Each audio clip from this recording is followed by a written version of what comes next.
दोस्तों, आज हम बात करते हैं ship stability chapter 4 some important term related to shipping. चलिए सबसे पहले हम बात करते हैं displacement. Displacement means weight of ship या mass of ship in ton. Displacement का मतलब है mass of ship in terms. हम चैप्टर 1 में भी बताए हैं जहाज पे केजी में कोई चीज नहीं मानते हैं। मास ऑफ शिप या वेट ऑफ शिप को मास ऑफ शिप या वेट ऑफ शिप ना लिखकर डिस्प्लेसमेंट क्यों करते हैं? हम आपको चैप्टर 3 में पढ़ाए हैं जहाज का वेट हम क्रेन से नहीं मापते हैं। जहाज को वेट मापने के लिए जहाज कितना भारी है उसके लिए हम लोग आर्किमिडीज प्रिंसिपल का इस्तेमाल करते हैं और आर्किमिडीज प्रिंसिपल का इस्तेमाल करके हम जहाज का वेट निकालते हैं। और वेट ऑफ शिप क्या होता है? डिस्प्लेस्ड लिक्विड के बराबर। जितना लिक्विड डिस्प्लेस्ड करेगा, जितना पानी डिस्प्लेस्ड करेगा वही उसका वेट होगा। इसीलिए हम लोग वेट ऑफ शिप के जगह जितना डिस्प्लेस करता है उतना ही उसका वेट होता है। इसलिए हम लोग डिस्प्लेसमेंट वर्ड यूज करते हैं। शिप पे हम लोग कभी ऐसा नहीं करते हैं weight of ship, displacement of ship. Displacement of ship मतलब weight of ship, mass of ship. अब ये टर्म आप समझ गए। और लाइट डिस्प्लेसमेंट, अभी इसमें दो वर्ड है, एक लाइट एक डिस्प्लेसमेंट। डिस्प्लेसमेंट का मीनिंग अभी बताएं, wait of ship. Light means क्या होता है? हल्का। अब इसको याद रखने के लिए लाइट मीन्स क्या होता है? हल्का। मतलब वेट ऑफ शिप जब शिप खाली हो, जब शिप इम्पटी हो। हल्का कब होगा? जब जहाज खाली हो, जहाज पे कोई चीज लोड ना किया हो। ये मान लीजिए आपका ये जहाज है, यहां पर प्रोपेलर लगा हुआ है। इस जहाज पे कोई भी कार्गो नहीं है, ना कोई पर्सन है, ना कोई लिब्रिकेंट ऑयल है, ना कोई ब्लास्ट वाटर है, ना कोई फ्रेश वाटर है। जैसे ही जहाज ये बना उसके बाद इसका डिस्प्लेसमेंट, उसके बाद इसका वेट, उस वैसे डिस्प्लेसमेंट को हम बोलते हैं लाइट डिस्प्लेसमेंट। मतलब इम्पटी शिप का वेट कितना होगा वो उसका लाइट डिस्प्लेसमेंट होगा। इसमें जहाज पे कुछ भी नहीं होना चाहिए, एक सिंगल व्यक्ति भी नहीं होना चाहिए। जहाज को चलने के लिए जो फ्यूल होता है वो भी नहीं होना चाहिए जहाज में। ना लुब्रिकेंट ऑयल होना चाहिए, ना उसके कूलिंग के लिए वाटर होना चाहिए, कुछ भी नहीं होना चाहिए। सिर्फ जहाज बन के तैयार हो गया, उसके बाद उसका वेट कितना है उसको बोलते हैं लाइट डिस्प्लेसमेंट। लाइट डिस्प्लेसमेंट का मीनिंग आप समझ गए? वेट या मास ऑफ इम्पटी शिप। अब लाइट डिस्प्लेसमेंट के बाद समझिए लोड डिस्प्लेसमेंट। अब देखिए इसमें दो वर्ड है, एक है डिस्प्लेसमेंट, इसका मीनिंग वेट ऑफ शिप, और लोड डिस्प्लेसमेंट। लोड मतलब कुछ सामान उसमें लोडिंग कर दिए। जब लोडिंग कर दिए, आफ्टर लोडिंग जहाज का डिस्प्लेसमेंट कितना है? ये मान लीजिए आपका शिप है।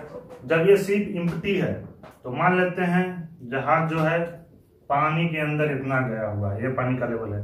इसमें जितना लोडिंग करते जाएंगे, जब लोड करेंगे कोई भी सामान तो ये जहाज और भी अंदर डूबता जाएगा पानी के अंदर। जितना अधिक लोडिंग करेंगे उतना ही ये पानी के अंदर चलता जाएगा। पहले के जमाना में क्या होता था? शिप ऑनर जो होते थे, पहले रूल रेगुलेशन बहुत ज्यादा नहीं था। शिप ऑनर पैसा कमाने के चक्कर में जहाज पे बहुत ज्यादा लोडिंग करवाते थे, क्योंकि जितना कार्गो वो लोड करवाएंगे उतना ही उसको पैसा मिलेगा। जहाज पे बहुत ज्यादा लोडिंग करवा देते थे। इसका परिणाम स्वरूप क्या होता था? जहाज जो है वो डूब जाती थी। डूबने का कारण क्या होता था? पहला कारण जहाज बहुत ज्यादा भरा रहता था, जिसके कारण एक तो जहाज पे प्रेशर बहुत ज्यादा पड़ता था, उस स्ट्रेस के कारण ये जहाज टूट जाता था। दूसरा क्या होता था? पानी के अंदर ये बहुत सारा पोर्शन होते थे। पहले का टेक्नोलॉजी बहुत ज्यादा नहीं था, तो ये ग्राउंडिंग बहुत होती थी जहाज। पहले ग्राउंडिंग होती थी, नीचे से टूट जाती थी, सट गई जमीन के अंदर, इसका पेंदी सट गई, टूट गई, जिसके कारण भी बहुत सारे जहाज एक्सीडेंट होते थे। और कभी भी ये पानी के बहुत ऊपर तक होता था तो कभी भी कोई बड़ा वेव आया तो पानी भी इसके अंदर चली जाती थी जहाज के ऊपर। पहले बहुत ज्यादा वाटर टाइप शिप नहीं होते थे, कहीं भी कोई ओपनिंग हुआ उसके थ्रू पानी चला गया, जहाज जिसके कारण डूब जाता था। परिणाम स्वरूप बहुत सारे क्रू जो होते थे जहाज पे जो काम करते थे वो डेथ कर जाते थे। लॉस ऑफ कार्गो होता था, जिससे इंश्योरेंस कंपनी को बहुत ज्यादा लॉस होती थी। तीसरा क्या होता थी, सरकार को बहुत माथा दर्द होता था। ये मैरीन इन्वायरमेंट जो है ना उस पॉल्यूटेड हो जाता था, पॉल्यूशन बहुत ज्यादा होता था। इन सारे परेशानियों को दूर करने के लिए सभी कंट्री ने मिलकर एक रेगुलेशन बनाया और उसने एक लिमिट तय कर दी। वो लिमिट तय कर दी कि जहाज अब इस लिमिट से ज्यादा नहीं कोई डुबा सकता है। मतलब कार्गो आपको इतना ही लोड करना है कि जहाज इतना ही डूबना चाहिए, इसके ऊपर का इतना हिस्सा हमेशा पानी के ऊपर होना चाहिए। मान लीजिए ये वाटर लाइन है, ये हमेशा पानी के ऊपर होना चाहिए। और ये जो लिमिट है वो सभी जहाज के लिए अलग अलग होते हैं, वो जहाज के साइज पे होते हैं, डिपेंड करते हैं। और जब जहाज बनता है उस समय कैलकुलेट करके बता दिया जाता है सभी जहाज को, और वो जहाज के शिप साइड में मार्क किया रहता है। तो नॉर्मली जो तय किया गया कि कोई भी जहाज समर लोड लाइन से अधिक लोडिंग नहीं कर सकता है। समर लोड लाइन से अधिक लोडिंग नहीं कर सकता है। कुछ विशेष परिस्थिति होती है और कुछ विशेष एरिया है, उसमें इससे कुछ ज्यादा लोडिंग करने की छूट होती है। वो भी लाइन जो है जहाज पे मार्क किया रहता है, उसको हम लोग बोलते हैं ट्रॉपिकल। और कुछ ऐसे भी एरिया हैं पृथ्वी पर जहां कहती है कि इस समर लोड लाइन से भी आपको कम लोडिंग करना है, उसको बोलते हैं हम लोग विंटर। ये हम आपको नेक्स्ट चैप्टर में आपको पूरा समझाएंगे डिटेल में, जिसको लोड लाइन बोलते हैं। ये लोड लाइन जो है जहाज के, मान लेते हैं कि ये आपका जहाज है, ये जहाज के मिडशिप में एकदम बीच में ये लोड लाइन मार्क किया रहता है। लोड लाइन ये मार्क किया रहता है, इसको बोलते हैं प्लिम्सोल मार्क। यहां पर लिखा रहता है समर, विंटर, ट्रॉपिकल। फिर ये हो गया फ्रेश, ट्रॉपिकल, फ्रेश। तो नॉर्मली जहाज जो है नॉर्मल कंडीशन में इससे ज्यादा लोडिंग नहीं कर सकती है। कुछ विशेष परिस्थिति और कुछ विशेष एरिया है जिस एरिया में जहाज यहां तक लोडिंग कर सकती है, और कुछ ऐसे भी एरिया में है कि इससे भी कम लोडिंग करना है, यहां तक करना है। जैसे नॉर्मली सभी गाड़ी का, ट्रक का या जितना भी कार्गो ढोने वाले गाड़ी होते हैं, ट्रक, वो सब का कैसे होता है कि आपको ओवरलोडिंग नहीं करना है भाई, ओवरलोडिंग में पकड़ गए तो आपका चालान हो जाएगा। वैसे ही जहाज का एक लोडिंग मार्क है, इससे ज्यादा आपका लोडिंग नहीं कर सकते हैं। आप इस एरिया में घूम रहे हैं, इससे ज्यादा लोडिंग नहीं कर सकते हैं, इस एरिया में घूम रहे हैं तो इससे ज्यादा लोडिंग नहीं कर सकते हैं। नॉर्मली वर्ल्ड में मैक्सिमम एरिया जो है समर लोड लाइन के अंतर्गत आते हैं। कुछ एरिया है जो आते हैं ट्रॉपिकल में, विंटर में, और कुछ एरिया ऐसे भी हैं जो विंटर नॉर्थ अटलांटिक है उसमें। तो वो मैं आपको नेक्स्ट चैप्टर में बताऊंगा। रफली आइडिया समझ लीजिए आप। सारे ट्रक की तरह, ट्रेन की तरह शिप का भी एक लिमिट होता है, उस लिमिट से ज्यादा वो लोडिंग नहीं कर सकता है। तो यहां पर लोड डिस्प्लेसमेंट कहने का मतलब यही है कि maximum weight of ship, load displacement कहता है मैक्सिमम वेट ऑफ शिप। और मैक्सिमम वेट मतलब वेट को क्या लिख सकते हैं, मैक्सिमम डिस्प्लेसमेंट ऑफ शिप। हम बुक की तरह नहीं समझा रहे हैं, हम आपको ऐसा समझा रहे हैं कि आपको बहुत अच्छी तरह समझ में आ जाए और याद भी रहे। बुक में क्या लिखा है हम वो नहीं समझा रहे हैं। लोड डिस्प्लेसमेंट का मतलब जब लोडिंग कर दो उसके बाद हमको डिस्प्लेसमेंट बताओ। अब लोडिंग कोई कहूं यहां भी कर सकता है, यहां भी कर सकता है, यहां भी कर सकता है, यहां भी कर सकता है, तो उसी के लिए हम ये सारा कहानी आपको समझा रहे हैं। लोड डिस्प्लेसमेंट का मतलब है मैक्सिमम वेट ऑफ शिप। आप वेट को क्या लिख सकते हैं, displacement, maximum displacement of ship. और मैक्सिमम जहाज कहां तक लोड कर सकता है, रेगुलेशन के तहत लीगल समर लोड लाइन तक। पृथ्वी के पर जितने भी सी एरिया हैं उसमें मैक्सिमम जो एरिया है वो समर तक आते हैं, समर जोन में मैक्सिमम है। तो आपको मैक्सिमम लोडिंग करना है, मैक्सिमम डिस्प्लेसमेंट ऑफ शिप और मैक्सिमम कब आएगा? जब जहाज जो है समर लोड लाइन तक लोड हो जाए, मतलब जहाज when ship floating at summer draught, when ship floating at summer draught. और ये समर ड्राफ्ट पर फ्लोट करना चाहिए, और फ्लोट भी किसमें करना चाहिए? साल्ट वाटर में, क्योंकि हम लोग को जाना है किधर? सी में जाना है। Summer when ship float at summer draught in salt water, fresh water नहीं, साल्ट वाटर, मतलब डेंसिटी 1.025, उस पानी का डेंसिटी 1.025 होना चाहिए। अब आप यहाँ लोड डिस्प्लेसमेंट का मीनिंग समझ गए होंगे। लोड डिस्प्लेसमेंट मतलब displacement of ship when floating at summer draught in salt water. अब हम आपको बताते हैं डेडवेट, जिसको लिखा जाता है DWT। डेडवेट जो है वो है जहाज का मैक्सिमम कार्गो कैरिंग कैपेसिटी, जहाज कितना मैक्सिमम सामान लोड कर सकता है। जैसे ट्रक होते हैं, ट्रक का कैसे है? 6 व्हीलर जो ट्रक है उस पर पहले था 9 टन, सरकार ने अभी 30% बढ़ा दिए हैं, ये लगभग कर दिए हैं 12 टन। 6 व्हीलर ट्रक जो है 12 टन तक कार्गो लोड कर सकते हैं। और उसी ही जहाज का DWT का मतलब हुआ जहाज का मैक्सिमम कार्गो कैरिंग कैपेसिटी, जहाज मैक्सिमम कितना कार्गो लोड कर सकता है। मैक्सिमम कार्गो कैरिंग कैपेसिटी, उस पे मैक्सिमम कितना टन कार्गो लोड कर सकते हैं, वही जहाज का DWT होता है। अब इसको निकालते कैसे हैं? अभी हम आपको बताएं जहाज मैक्सिमम कितना तक डुबा सकती है। मान लेते हैं ये इसका समर लोड लाइन है, ये इसका समर लोड लाइन है, जहाज मैक्सिमम यहां तक डुबा सकती है। इतना सामान रखिए कि मैक्सिमम जो है समर लोड लाइन तक साल्ट वाटर में आप यहां तक डुबा सकते हैं। और जहाज का कुछ लाइट डिस्प्लेसमेंट भी होता है, लाइट डिस्प्लेसमेंट, ये है लाइट डिस्प्लेसमेंट। लाइट डिस्प्लेसमेंट मतलब जहां इम्प्टी जहाज का वेट, यदि इम्प्टी जहाज का वेट समर लोड लाइन के डिस्प्लेसमेंट में घटा दिया जाए तो हमको क्या मिल जाएगा? जहाज कितना कार्गो कैरी कर सकता है, क्योंकि जहाज मैक्सिमम इतना तक लोड करते करते डुबा सकता है। और जहाज जब खाली है तब अपने ही वेट से इतना डूबा हुआ है, तो मैक्सिमम इतना ही ना कार्गो कैरी किया है, वो मैक्सिमम इतना ही जो है कार्गो कैरी किया है। तब इसको हम टन में कैसे निकालेंगे? क्योंकि हम लोड डिस्प्लेसमेंट हमको मालूम चल जाएगा, समर ड्राफ्ट पर ही कितना डिस्प्लेस किया। मान लेते हैं समर ड्राफ्ट पर किया 1000 टन, 1000 टन समर ड्राफ्ट पर किया।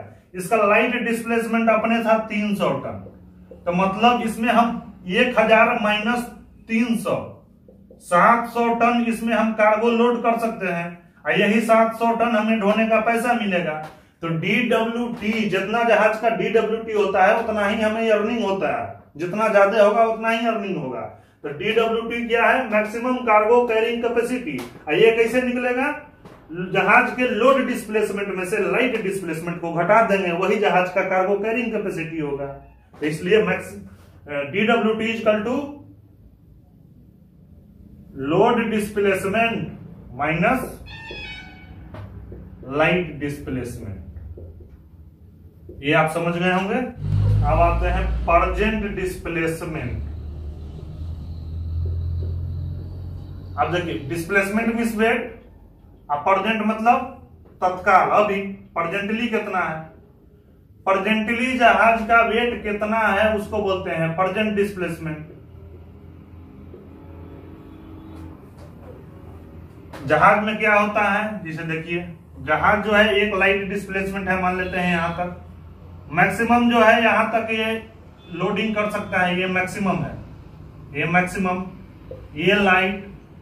जहाज जो है इसके और इसके बीच में ही होगा, कभी कहीं भी, या तो यहां पर होगा, या तो यहां पर होगा, या तो इसके बीच में होगा।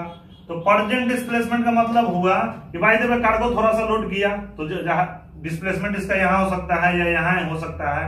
मतलब जहाज फुल्ली तरह लोडेड नहीं है। जहाज फुल्ली तरह जब लोडेड नहीं होगा तो जहाज जो है इस लोड मैक्सिमम जो है लोड डिस्प्लेसमेंट और लाइट डिस्प्लेसमेंट दोनों के बीच में कहीं पर वो उसका वैल्यू होगा, उसी को बोलते हैं present displacement.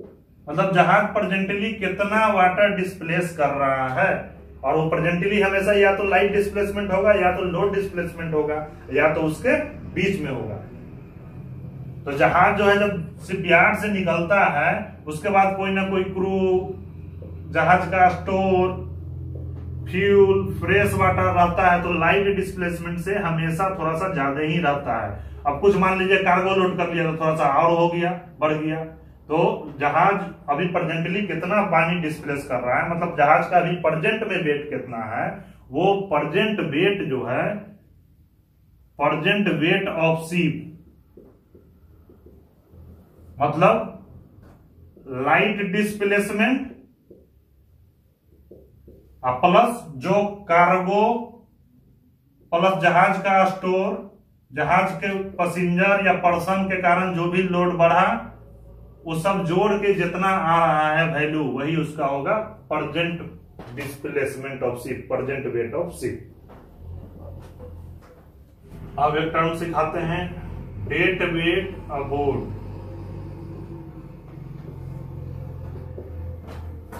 Dead weight aboard का मतलब जहाज पे अभी कितना कार्गो है, जहाज पे अभी कितना कार्गो हम लोग लोड किए हुए हैं, वो कहलाता है डेड वेट अबोर्ड।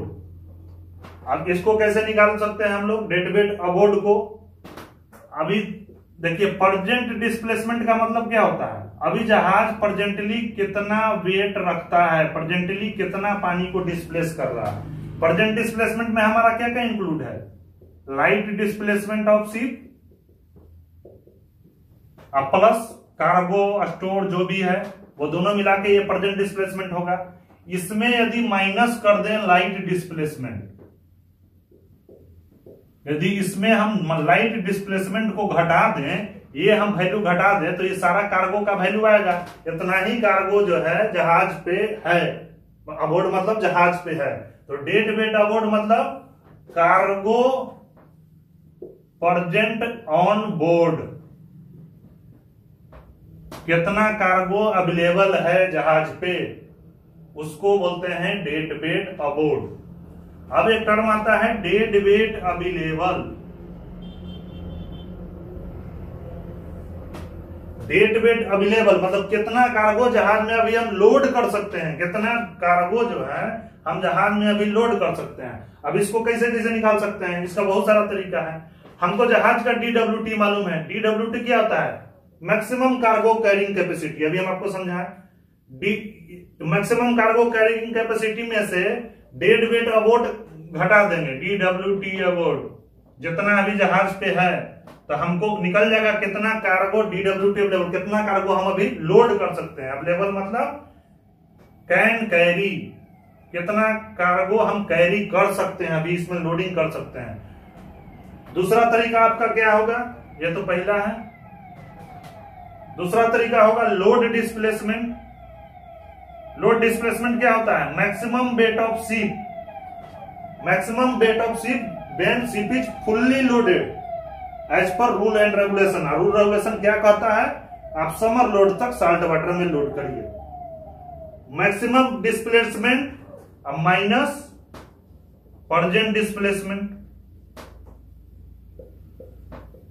मैक्सिमम मान लीजिए लोड डिस्प्लेसमेंट है हमारा 1000 टन, अब प्रेजेंटली हम 700 टन मेरा डिस्प्लेसमेंट है, तो हम दोनों को घटा देंगे तो हमको आ जाएगा 300 टन। 300 टन अभी कार्गो हम कैरी कर सकते हैं। ये आप समझ गए होंगे। अब एक टर्म आता है TPC। TPC को पूरा बोला जाता है टन्स पर सेंटीमीटर। अब जैसे इसका नाम नहीं है टन्स पर सेंटीमीटर, मतलब जहाज को 1 सेंटीमीटर डुबाने में या 1 सेंटीमीटर उठाने में, राइज करने में कितना टन कार्गो की जरूरत होगी, कितना भारी सामान, कितना टन का सामान रख दें तो हम वो जहाज जो है 1 सेंटीमीटर डूब जाए, और कितना टन हम सामान उठा ले उस पर कि जहाज 1 सेंटीमीटर उठ जाए। क्योंकि हम जहाज में लोडिंग करेंगे तो जहाज नीचे बैठेगा, और यदि उल्टा करेंगे जहाज में अनलोडिंग करेंगे, सामान उससे उठा लेंगे तो क्या होगा, जहाज भी ऊपर की ओर उठ जाएगा। तो टन्स पर सेंटीमीटर कहता है यदि 1 सेंटीमीटर हमको जहाज को डुबाना है और 1 सेंटीमीटर हमको उठाना है तो हम उस जहाज पे कितना टन कार्गो रखना होगा। और ये हमें जरूरत होता है कार्गो कैलकुलेशन, क्विक कैलकुलेशन करने के लिए, क्योंकि हमको मालूम है कि मैक्सिमम मान लीजिए 8 मीटर तक जहाज को डुबा सकते हैं। हमारा ड्राफ्ट जो है 7.9 मीटर आ गया, 7.9 मीटर तक जहाज डूब गया है, तो हमको मालूम चल गया कि अरे 10 सेंटीमीटर और बाकी है, 10 सेंटीमीटर तक डुबा सकते हैं। हमारा टन्स पर सेंटीमीटर जो है मान लीजिए है 30, मतलब 1 सेंटीमीटर डुबाने के लिए, 1 सेंटीमीटर ऊपर उठाने के लिए हमको 30 टन कार्गो की जरूरत होगा इस जहाज को। यदि इस जहाज को हमको 1 सेंटीमीटर या तो दबाना है अंदर की लोडिंग करके, या तो जहाज को उठाना है, तो हमको मालूम चल गया कि 10 सेंटीमीटर खाली है और टीपीसी है इसका 30, तो 30 गुना 10 कर देंगे तो हमको आ जाएगा 300 टन हम कार्गो अभी इसमें लोड कर सकते हैं। टन्स पर सेंटीमीटर का निकालने का फॉर्मूला है।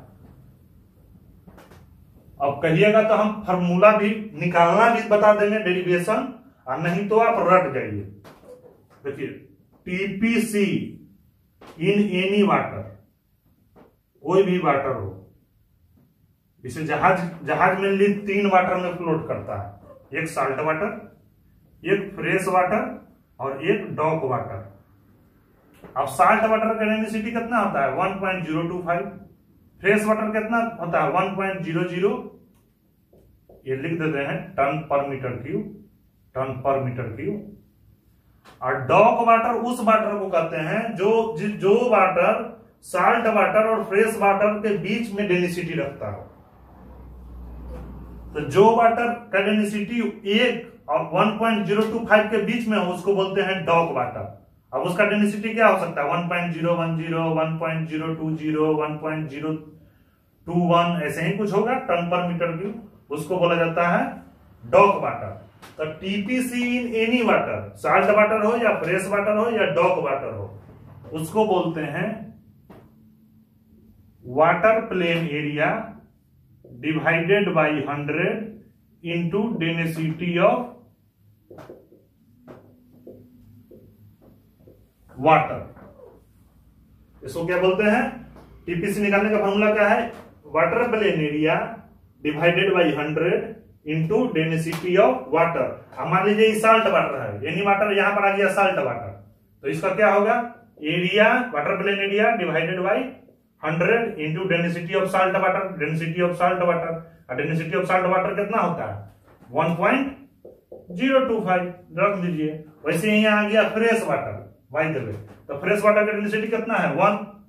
अब वैसे ही आ गया कोई डॉक वाटर, तो यहां रख दीजिए डॉक वाटर। और डॉक वाटर का जो डेंसिटी दे रखा हो, डॉक वाटर का डेंसिटी देगा क्वेश्चन में कितना है, मान लीजिए 1.010, तो 1.010 रख दीजिए। यदि दे दिया 1.020 तो 020 रख दीजिए, वो उसका आ जाएगा टीपीसी या वाटर प्लेन एरिया उसका दिया रहेगा। अब वाटर प्लेन एरिया क्या होता है अभी मैं आपको बताता हूं। पहले वाटर प्लेन एरिया बताता हूं, उसके बाद ये भी मैं समझा दूंगा कि ये फार्मूला जो है TPC in any water area divided by 100 into density of water कैसे आता है। अब आप समझिए वाटर प्लेन एरिया और समझिए वाटर प्लेन कोफिशिएंट, या इसको बोला जाता है वाटर प्लेन कोफिशिएंट के सी नीचे छोटा w लिखा जाता है, उसको बोला जाता है वाटर प्लेन कोफिशिएंट, या इसको बोला जाता है coefficient of fineness of water plane area, coefficient of water plane area, इसको डिनोट करते हैं CW से। अब देखिए पहले आप समझिए वाटर प्लेन क्या है, उसके बाद एरिया समझिए, उसके बाद कोफिशिएंट समझिए, उसके बाद ये coefficient of water plane area समझिए। पहले हम एक एक वर्ड पहले समझाते हैं। एरिया मतलब नॉर्मली आप जानते हैं उसका फील्ड कितना है, लंबाई गुने चौड़ाई, यदि रेक्टेंगुलर है तो, यदि सर्किल है तो पाई r स्क्वायर। वैसे ही सारे चीज का एरिया होता है, सारे फील्ड का हम लोग एरिया निकालते हैं, जैसा उसका शेप होता है वैसे उसका फॉर्मूला होता है एरिया निकालने का। प्लेन मींस क्या होता है, फील्ड, उस फील्ड का हम लोग को एरिया निकालना है, और वो फील्ड कैसा होना चाहिए, वाटर का फील्ड।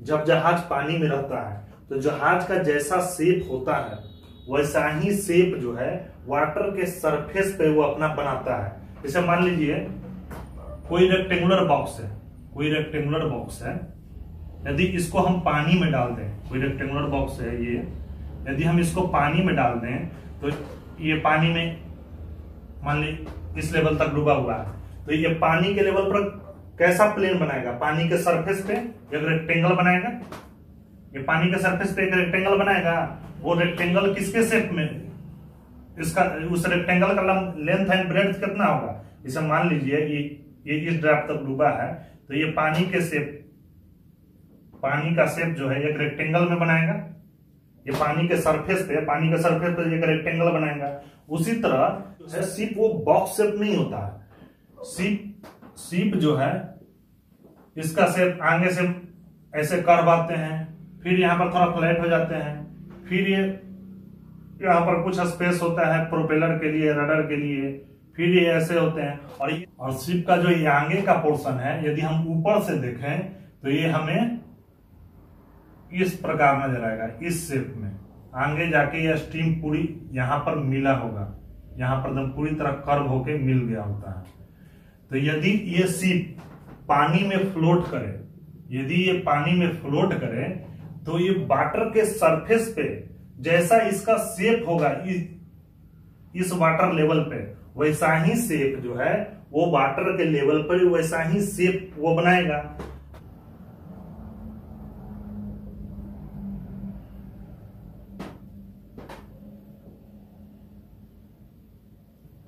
नॉर्मली शिप जो है वाटर पे कुछ ऐसा फील्ड बनाएगा, कुछ वैसा फील्ड बनाएगा वाटर सरफेस पे। वाटर सरफेस पे जब हम जैसा इसका शेप रहेगा तो वाटर सरफेस पे ऐसा ही फील्ड बनाएगा। इसी को हम बोलते हैं water plane area, water plane area नहीं, इसको बोलते हैं वाटर प्लेन। ये है, इसको बोलते हैं हम वाटर प्लेन। और इस वाटर प्लेन का हमको एरिया निकालना होता है, जिसको बोलते हैं हम लोग वाटर प्लेन एरिया निकालिए।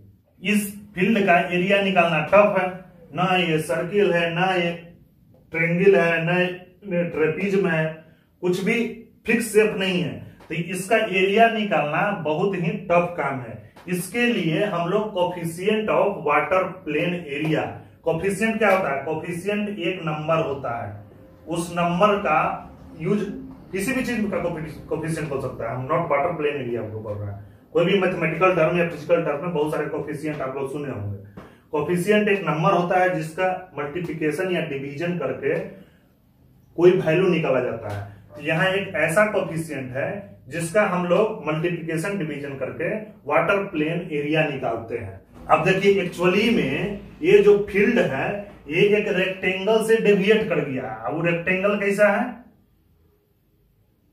ये आप देखिए, ये जो कंटिन्यूअस लाइन हम खींचे हैं ये कंटिन्यूअस लाइन, और ये मान लीजिए डॉटेड लाइन है।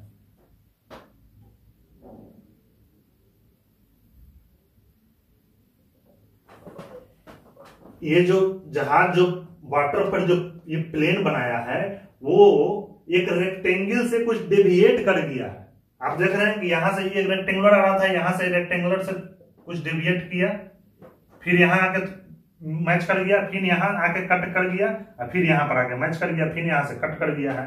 तो ये एक रेक्टेंगल से डेविएट कर गया है। तो इस वाटर प्लेन जो वाटर का जो प्लेन है उसके एरिया और ये जो रेक्टेंगल है इसके एरिया के रेशियो को coefficient of water plane area बोलते हैं। ये आप समझ लीजिए, हम दोबारा रिपीट कर रहे हैं। ये जो जहाज वाटर पर जो प्लेन बनाया उसके एरिया और ये जो रेक्टेंगल बना, ये रेक्टेंगल कैसे बना, ये वाटर प्लेन है जो एक रेक्टेंगुलर शेप से कुछ डेविएट किया है। डेविएट कैसे किया? यहां पर आके डेविएट किया और यहां पर आके डेविएट किया, यहां से थोड़ा सा कट किया, फिर यहां पर आके थोड़ा सा कट किया। तो ये रेक्टेंगुलर एरिया और वाटर प्लेन एरिया के रेशियो को हम coefficient of water plane area कहते हैं। ये आप अच्छी तरह समझ गए होंगे। तो मतलब अब इसको हम coefficient of water plane area को लिखना चाहें तो कैसे लिखेंगे? It is the ratio of water plane area, it is the ratio of water plane area, water plane area to the एक rectangle having maximum length and breadth. अब इसका maximum extremity ले रहे हैं, मैक्सिमम लेंथ क्या है इसका? हम यहां से यहां तक मैक्सिमम एक ऐसा रेक्टेंगल लीजिए जो इस वाटर प्लेन का मैक्सिमम लेंथ ले ले। मैक्सिमम लेंथ इसका वाटर प्लेन का क्या होगा? यहां से यहां तक ही मैक्सिमम लेंथ होगा, यही ना वाटर प्लेन का इसका मैक्सिमम लेंथ होगा, ये मैक्सिमम लेंथ होगा, उसको ले लीजिए। और इस वाटर प्लेन का मैक्सिमम ब्रेड्थ कहां होगा? ये होगा, जो जहां पर सबसे ज्यादा ये ब्रेड्थ होगा, चौड़ाई होगा, वही इसका मैक्सिमम ब्रेड्थ होगा। ये मैक्सिमम ब्रेड्थ आप ले लीजिए और मैक्सिमम लेंथ और मैक्सिमम ब्रेड्थ पर जो रेक्टेंगल बनेगा उसका एरिया और ये जो वाटर प्लेन एरिया, वो दोनों का रेशियो को हम लोग बोलते हैं coefficient of water plane area, length into breadth. ये आप लोग समझ गए होंगे coefficient of water plane area. हम आपको एकदम हिज्जे करके समझा दिए हैं वाटर क्या होता है, प्लेन क्या होता है, एरिया क्या होता है, कोफिशिएंट क्या होता है, उसके बाद coefficient of water plane area. Coefficient of water plane area की जरूरत क्यों पड़ी? क्योंकि हमको वाटर प्लेन जो बनाएगी उसका एरिया निकालना बहुत मुश्किल होता है और उसको सॉल्यूशन के लिए जहाज जो है coefficient of water plane area दे देता है। वो जब कंस्ट्रक्शन होता है तो कंप्यूटर सिमुलेशन के थ्रू वो सारा कैलकुलेट करके एक टेबल में दे देता है कि इतना ड्राफ्ट पर इसका coefficient of water plane area इतना होगा, इस ड्राफ्ट पर इतना होगा, इस ड्राफ्ट पे इतना होगा। अब हमको जो है उस ड्राफ्ट पर जहाज का लेंथ और जहाज का ब्रेड्थ बहुत आसानी से मालूम चल जाएगा, क्योंकि जहाज भी लेंथ ब्रेड्थ एक जगह नहीं है। जहाज जैसे जैसे ऊपर आता है वो फैलता जाता है, उसका ब्रेड्थ बढ़ता जाता है। और देखना जैसे जैसे ऊपर जाएंगे, जैसे जैसे ऊपर जाएंगे तो जहाज का लेंथ भी बढ़ता जाता है।